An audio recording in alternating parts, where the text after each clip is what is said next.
Today, I am taking you towards that sin of my life. A sin I kept locked away for years in the darkest corner of my mind. This is not some tale I heard from someone else. It is a real incident that happened to me, one whose memory still robs me of my sleep at night. It was the day I came to know that alongside our world, there exists another world, a world whose inhabitants sometimes cross into our paths. That day began in a strange way. It was winter, and a thick blanket of fog had wrapped the entire universe in white. I had to attend the wedding of my friend Amjad's brother in the village of Mirapur. Early in the morning, I reached the bus station, hoping to leave on the first bus and arrive at my destination by noon. But the fog was so dense that the driver flatly refused to start the journey. Hours passed. The bus that was supposed to leave at 7 o'clock in the morning finally departed around 11 o'clock, only when a few more passengers had arrived, and the fog had slightly eased. The journey was far from pleasant. The bus couldn't run at full speed, and every now and then the screech of its brakes broke the silence. Inside, the air was warm and suffocating, while outside, the world had drowned in fog when I stepped off at the Rupnagar bus stop. Evening was already settling in. The moment I stepped out of the bus's warm interior, an icy, biting wind welcomed me, the kind of wind that made every hair on my body stand on end. It felt as if someone had emptied a sack of ice straight into my soul. The conductor placed my heavy bag at my feet, climbed back into the bus, and with a deep rumble, it disappeared. Into the fog, I watched its red taillights grow smaller and smaller until they vanished completely. Now, I was alone. That bus stop looked less like a stop and more like an abandoned wasteland. 2 shops with rusted shutters were shut tight, and a deserted platform stood in silence. There wasn't a single soul besides me. Towards the west, a dirt road wound away into the darkness like a wounded brown snake. A pang of worry rose in my chest. I had written to Amjad that I would arrive by noon. He had probably waited for me, and then, disappointed by the weather and my absence, returned home. I glanced around half-heartedly, hoping to spot someone. Maybe I'd find a Tunga, or at least a passing cyclist. But there was nothing except the heavy silence around me. When the gusts of wind swept the dry leaves across the road, they made a strange rustling sound, a sound that only made the stillness even more frightening. Feeling the bite of the cold, I pulled out my warm shawl from the bag and wrapped it tightly around my neck. Just then, I saw 2 lights approaching from the paved road ahead. It was a car. It slowed down as it came near me, then turned onto the dirt road. I noticed a few women sitting in the back seat and 2 men in the front. They gave me a brief, expressionless glance, as if I were an insignificant part of the scene, and then the car sped away, raising a cloud of dust as it disappeared down the path. After they were gone, it seemed foolish to stay there any longer. I decided I'd better start walking. Standing in the cold, wasting time here, was worse than making my way toward the village. This was the same road that led to Amjad's village, Mirapur. I slung my bag over my shoulder and began walking quickly. The sound of my footsteps echoed in the stillness of the dirt road. On both sides were cotton fields, their plants shriveled and lifeless from the winter. Clusters of trees swayed in the wind, whispering to each other as though exchanging secrets. Perhaps I had been walking for more than an hour now. Uneasy thoughts began to creep into my mind. Had I lost my way? My pace quickened on its own. Every time the distant cries of jackals reached my ears, my heartbeat turned erratic. The cold wind was now numbing my face and hands. I kept telling myself, just a little longer. The village must be near. Then suddenly, I spotted a light far ahead, a tiny, flickering light. Hope surged through me. I quickened my pace even more. As I got closer, I saw a small path branching off from the main dirt road, and at its edge, a lone bulb glowed faintly. I turned toward it. When I reached, I found a huge ancient banyan tree. Its roots sprawled across the ground like coiled snakes. Beneath it stood an old, broken tube well, with a small engine room dot above its door. A dim yellow bulb burned in a holder. A large lock hung on the door.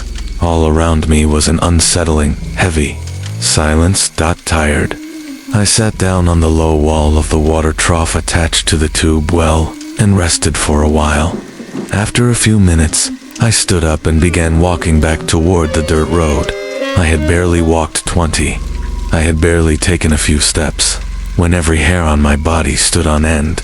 A cold shiver ran through me like an icy wave. "Hey, brother, stop.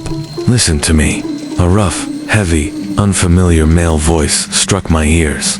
I turned around, and my heart leaped into my throat. Just moments ago, there had been no one there. But now, on the very same wall of the tube well's water tank, sat a man. I forced myself to control my fear, thinking perhaps I simply hadn't noticed him before. A strange relief washed over me.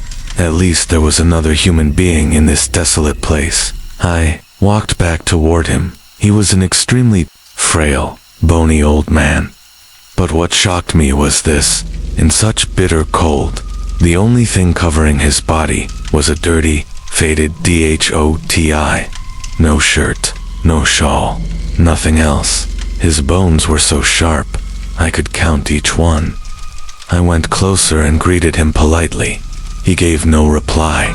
He just sat there, one leg crossed over the other, staring at me with a strange, deceitful smile.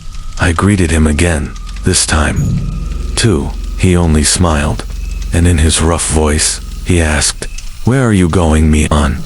Something about his manner, that needless smile, began to make me uneasy.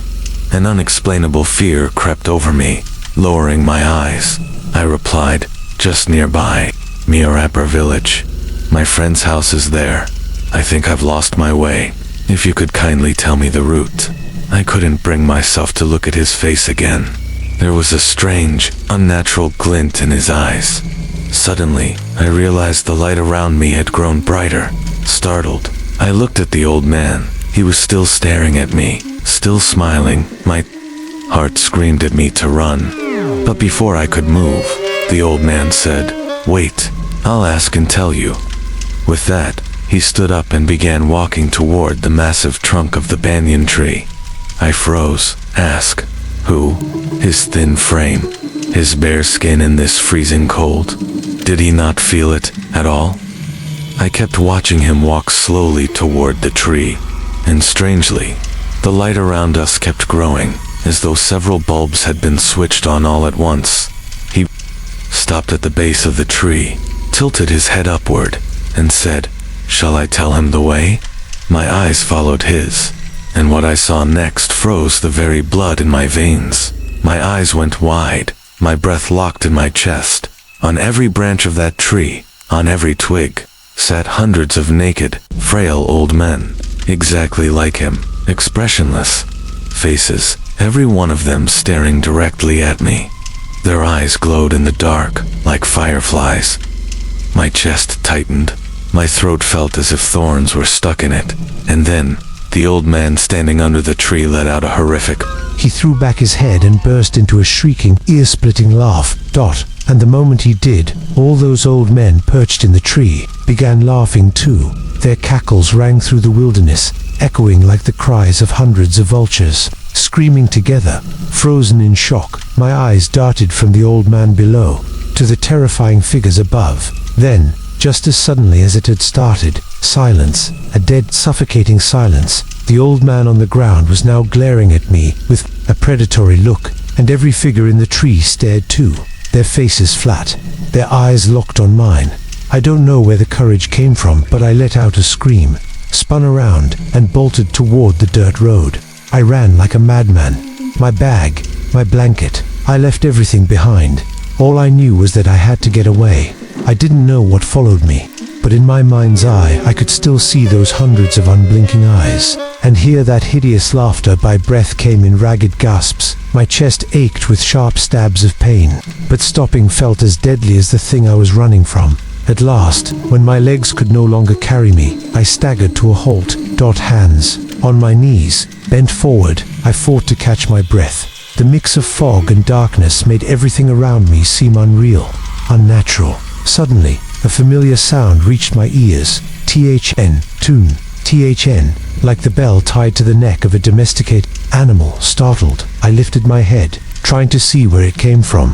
Through the veil of fog, a shadow emerged. It was an ox cart, moving slowly toward me with each step of the bull.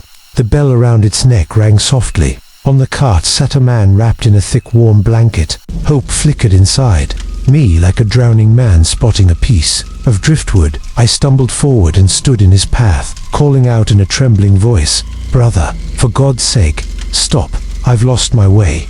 On the road, I saw strange old men sitting in a tree. I'm terrified. The cart stopped. The man listened to me, then said calmly, "Son, don't be afraid. That happens sometimes on this road. Those old men you saw, they weren't like this, were they?" As he spoke, he pulled the blanket away from his face, and in an instant, an unnatural glow lit up the air around us. It was him, the same grotesque old man from the tube, well, the same devilish smile, twisting his lips. A wave of pure horror swept through me, so strong my breath nearly stopped. I let out a scream and ran again, but this time, I wasn't just running.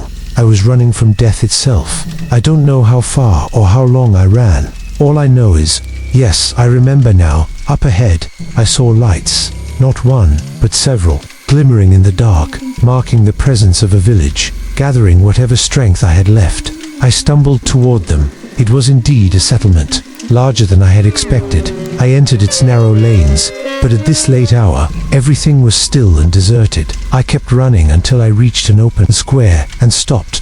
My entire body was drenched in sweat, yet the cold had seeped deep into my bones. Relief began to creep in. I was certain I had reached Amjad's village. That was when I heard it, a sharp whistle, followed by a loud, deep voice. "Stay awake, brothers." And then the solid thunk of a stick striking the ground. I realized it was the village watchman. I sprinted toward the sound. Ahead, I saw him wrapped in a thick blanket, blowing his whistle, tapping his staff against the earth. I rushed to him, gasping, choked as a, "Please, stop, I'm Amjad's guest. Where is his house?" He halted, looking at me with mild concern. "You all right, young man? You look shaken, like you've run into something unholy." In a broken, trembling voice, I said, "Don't ask. You wouldn't believe what I saw on the way here. Old men. Strange old men. Just please, tell me how to get to Amjad's house." The watchman listened silently for a moment. Then he lifted his head toward the sky and called out in a loud voice, "What do you think? Should I tell him the way?" Confused, I followed his gaze upward and froze. The light in the square seemed to grow brighter, and there, looming above me, stood the same massive banyan tree. Its branches were crowded with the same hundreds of naked, withered old men. They all burst into a deafening, sky-splitting laugh. I looked back at the watchman, but he was no longer a watchman. It was him, the same grotesque-faced old man, laughing at me. After that, I remember nothing. My eyes went wide, my mind slipped into darkness. The last thing I recall was his unblinking stare, boring into me. When I opened my eyes again, I was lying on a soft bed. Gold-damp cloths rested on my forehead. Before me sat Amjad, worry etched across his face. Around him stood his father and several village elders. I tried to sit up in panic, but Amjad's father gently pressed my shoulder. "Down, son, don't be afraid. You're home now, thank God." It was only some time later, when my senses had fully returned, that Amjad told me he had waited for me until late afternoon. When I didn't arrive, he returned home, disappointed. That night, a guest who had come from the city mentioned seeing a young man at the bus stop. Worried, Amjad and another friend immediately set out on 2 motorcycles to search for me. When they passed the old banyan tree near the tube, well, an old man stepped into their path. He told them, "There's a boy lying unconscious near the tube well." They rushed there and found me, unconscious, my bag and blanket lying beside me. Amjad said they turned to thank the old man, but he had vanished the entire night. I did not regain consciousness. My body burned like fire. In my fevered sleep, I kept screaming, "Run, run." At dawn, they brought the imam of the mosque to me. He recited verses over me, and that was when I finally awoke. I looked around the room. There, among the others, sat a gentle-faced elder, his expression calm and serene. He was the Imam. I exhaled deeply and told him everything. When I finished, every mouth in the room hung open in shock. The Imam looked at me with kindness and said, "Son, Allah protected you. The place you reached is a dwelling of the jinn. That banyan tree is their home. They rarely cause physical harm to humans, but they enjoy leading people astray, feeding off their confusion and fear. You became part of their game."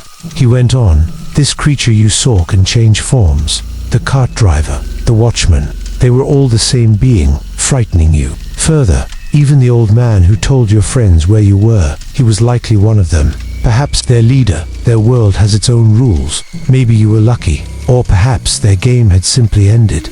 That's why they returned you." He placed his hand on my head, recited more verses, and reassured me, "Thank Allah for keeping you safe.